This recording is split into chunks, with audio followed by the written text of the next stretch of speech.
I mean, yeah, the DSG system, remember, is a dual clutch transmission, so it's very, very responsive.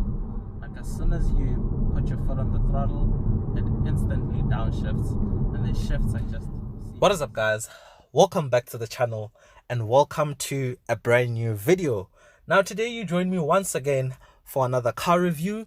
We are inside the all-new VW T-Roc. Now this is the facelift. Big thanks to Lani Motors, which is the local VW dealer out here in Zanin, for once again lending me another opportunity to review one of their cars. I really do hope you guys enjoy this one. Let's get right into it.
Okay, so then here it is now.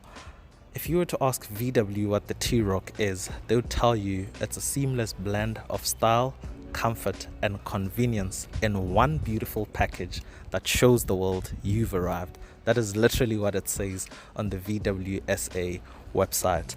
Now for me personally, the T-Roc is living proof that the SUV market is absolutely booming. Now it sits between two cars in the VW lineup, technically three if you consider the T-Roc, the T-Cross that is, but price wise it sits between the Taygo and the Tiguan. Now the T-Roc shares platforms with the VW Golf, but it sits slightly higher and wider given that it is an SUV. Now VW has implemented certain design elements that help this car stand out more, one of which is the kind of sloping or slanting roofline. It doesn't actually slope, but the way this body colored section cuts into the windows and stuff is just very sleek in a sense, I would say. Now, like I've already mentioned, this is the facelift, which is where we're going to kick off with this video, starting with the exterior. Now on the front you'll see a redesign of the front bumper and the headlights. Now the daytime running lights are integrated into the main headlight unit, and it receives the IQ Light touch like all modern VWs. Down below you'll notice this kind of infinity sign design that stretches across the entire front bumper, and it is in gloss black. Now previously this section used to house daytime running lights. Now they've done away with those, except now you find these fog lights on the side. It looks very, very slick. For me personally, it looks even better than the outgoing one. Not that that one was bad looking, but this one does actually feel like a refresh. Like with most R-Line cars, okay, I haven't mentioned this one is the R-Line, so like with most R-Line cars you have a little R badge right here. I don't like that it's not distinguished from the actual proper R cars, but hey, such is life. At least for those who drive this car, it'll look like you're driving a full-blown R car. Now coming around to the side, you have these very gorgeous two-tone wheels that are absolutely massive. You have the silver on the front fascia and the gloss black on the sides. By the way, These are 225 section millimeter tires and 19-inch rims all round. Being an R line, once again, there's an R badge right there, which looks really nice. Coming around to the side, or rather to the back, you have newly designed tail lights. They don't look all too different, but the shaping inside is slightly different. But otherwise, everything else is pretty much the same as on the pre-facelift. But this kind of vent design here is new, and you have these new exhaust cutout shapes. They're not actual exhausts, they're rather cutout, well, fake exhaust you'd say. But yeah, that such is life. You have a T-Roc model designation badge right here and a 4Motion badge right here, because this car is 4Motion, something we'll get into just in a bit. Now if I open the door to jump inside, the interior has also received some slight new touches, but like I always like to point out, you have an R on the door kick plate right there, and you have R specific seats with a little R badge right there. They do have a kind of carbon fiber vibe going on as well, but hey, that's literally what it is. Jumping inside, I think one thing that really stands out inside here, I'm actually boiling, so I'm gonna try and put it on. Okay, the first thing that is new in here that stands out is this infotainment screen. It's been redesigned, and now it kind of sticks out on top of the dashboard, whereas previously it was seamlessly blended into the dashboard itself. Oh, look at that. You also have hand gesture control. Like if I swipe my hand, okay, it only works this way. Doesn't want to work anymore. Okay, but it was doing it earlier. I don't know why it's no longer doing it. Okay, this infotainment screen is an 8-inch. It has all the modern goodies such as Apple CarPlay and Android Auto, which are wireless.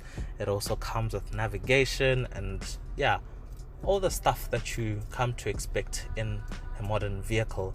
It's touchscreen, of course, but another new touch is these new climate controls. Previously it used to be physical knobs and buttons, but now it has received VW's touch sensitive haptic feedback controls. Yeah, they work really well, but they're not as convenient as physical buttons. You also have this new style gear lever. This car only comes in DSG, so you're always going to see this gear lever no matter what trim you go for.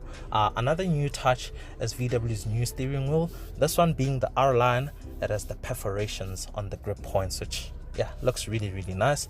The steering wheel, like on the climate controls, also has touch sensitive haptic feedback buttons or controls. Yeah, people often say they're not as intuitive as physical buttons. I agree to a certain extent, but they do work really well. One thing I don't really like is that they're gloss black, so I can imagine in future when these cars have done high mileage, they might look a bit nasty with scratches and so on. Okay, one very impressive change.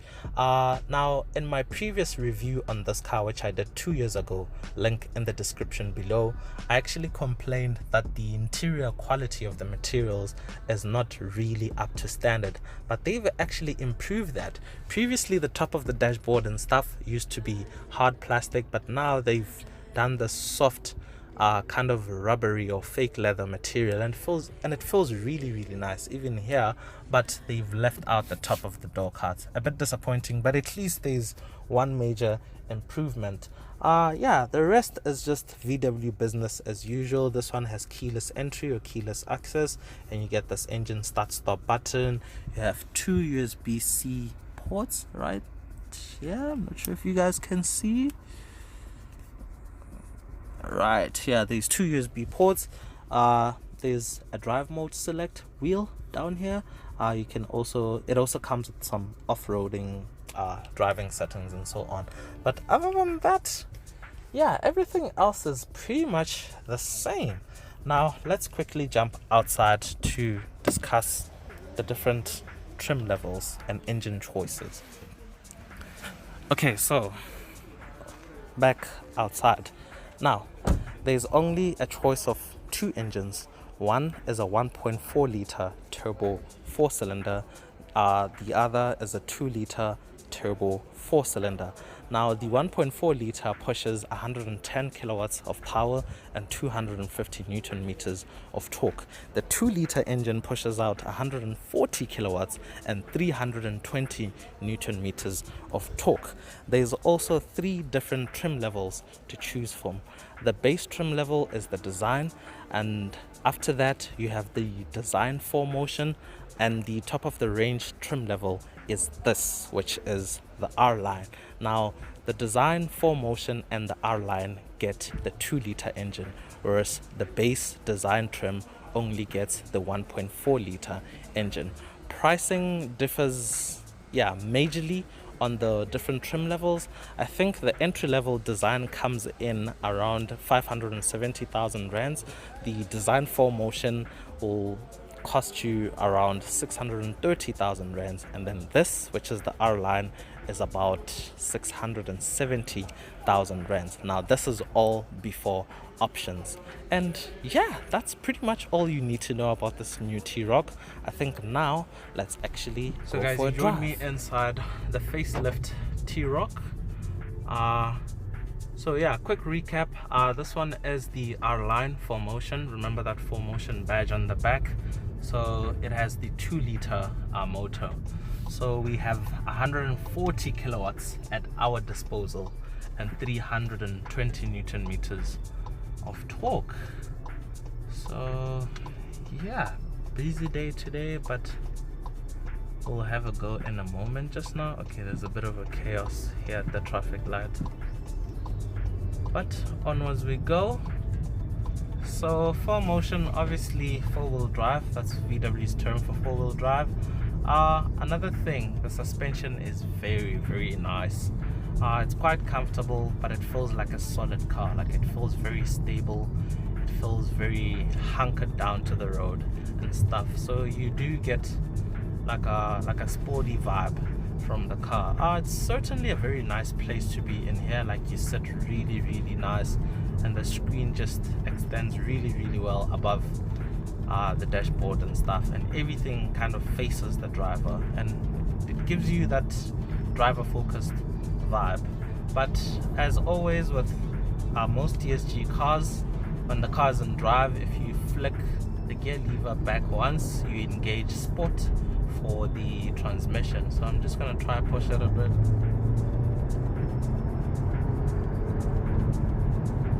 So there's a bit of traffic, but yeah, I didn't even like give it full beans, but you can tell that it's quite quick. I mean, 140 kilowatts is a lot of power. So I'm gonna try to do an overtake now.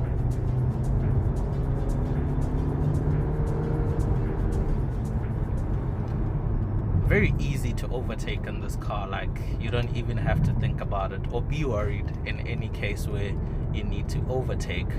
But yeah, I'm just gonna chill for a bit because the road is just, yeah, it's a bit dull. You can't really exploit the car all that much. Some key highlights for me: I like how they've blended in the blind spot monitoring on the side of the mirror, so it's easy to see right there. You get some piano black touches inside here. Not the best of materials to put into a car. It looks really good, certainly, but scratching and picking up fingerprints and so on, it can look a bit murky. Yeah, this one also has the Beats audio system.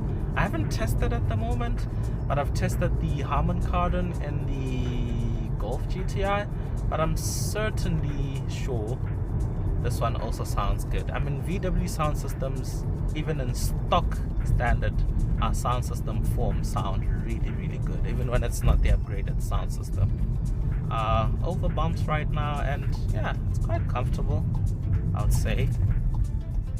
So yeah, we're about to join onto a kind of highway, so I'll exploit it a bit. So I'll put it into sport once again.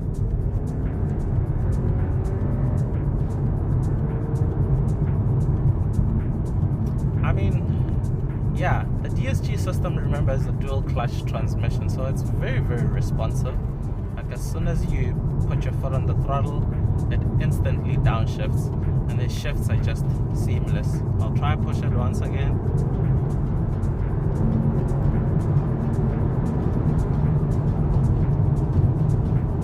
Yeah, you can easily get up to speed in this car, no problem. So the rims are very big, 19 inches, and the downside of that is you do get a bit of tire noise. I think that's a seatbelt warning sound. Okay, it's only chiming in now, and we've been driving for a while. I have no idea why, but yeah. So yeah, tire noise is significantly loud. I think mainly because the rims or the wheels are quite big. 19 inches is big for a car like this. So I'm having to scream a little bit. But otherwise, it's a very nice place to be. And also, we don't have the radio or the sound system on. And usually when you have the sound system on, it cancels out the tire noise. So yeah, now we can hear it quite well because yeah, no sound system. But this is a very nice car for someone who's not necessarily looking for a big SUV, but at the same time they don't want a hatchback or a hatchback sized car. They just want something which is in between, which is what this car is. So it's like a blend between a big SUV and a hatchback. It sits in between, more like a crossover type of vibe. So it does fit nicely into tight spaces, and yeah, you can easily like drive it around in town. You can easily park it and stuff. So it's nice in that sense. Otherwise, yeah, from a driving perspective, there are no cons really. Like it's just perfect. It drives really nice. It's sporty when you need it to be, and it's a proper do-it-all vehicle. You know, it's a stylish vehicle. It's all about the lifestyle and so on. But we're kind of reaching our end destination right now, and yeah, I really do hope you guys enjoyed this video. And until next time, that's cheers from me.